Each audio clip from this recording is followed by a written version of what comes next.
Giant Sparrow have poured a lot of love and effort into this small but intricately detailed world that has been inhabited by an array of distinct, charming and ultimately tragic characters. The private narratives of these characters are stepped into by the player and are presented in a dizzying variety of ways. The art direction throughout is beautiful, at once diverse and consistent. The attractive, somewhat magical and poignant assortment of narrative communication methods is the bloodline of the game, blurring the fact that to my mind there isn't quite enough interactivity to make the argument that What Remains of Edith Finch needed to be a game, rather than, say, a film. Where this varies from something like Gone Home is that in Gone Home it is up to Katie, the player, to seek out, discover and in some small way investigate the narrative, while the player character in What Remains of Edith Finch, usually Edith, tells us what the narrative is as we are toured around the house, the game wresting control of our viewpoint to center on her floating text, rather than leaving us to discern a story for ourselves from the stunning environment they've created. The cleverly designed map is hand-holdingly linear, often necessary for a tight story, like the one they've intended. The game lights up key objects with flares to show that a click there is going to advance the narrative. This slightly undermines the objects in the game that lack these indicators, revealing them to be technically irrelevant. Though every detail in the game is worth looking at. Being told by Edith Finch as she walks around the house, slowly to avoid triggered dialogues from overlapping, how she's feeling and what she's thinking lends a degree of separation between player and player character, somehow diminishing whatever it is that the player might be feeling.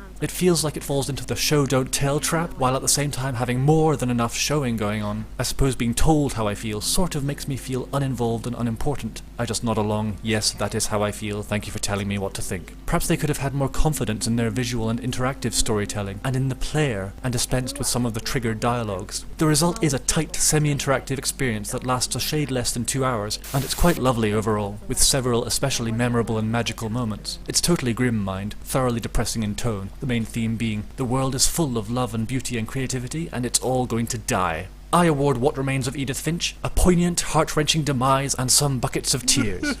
You feel sad now, by the way. Feel sad.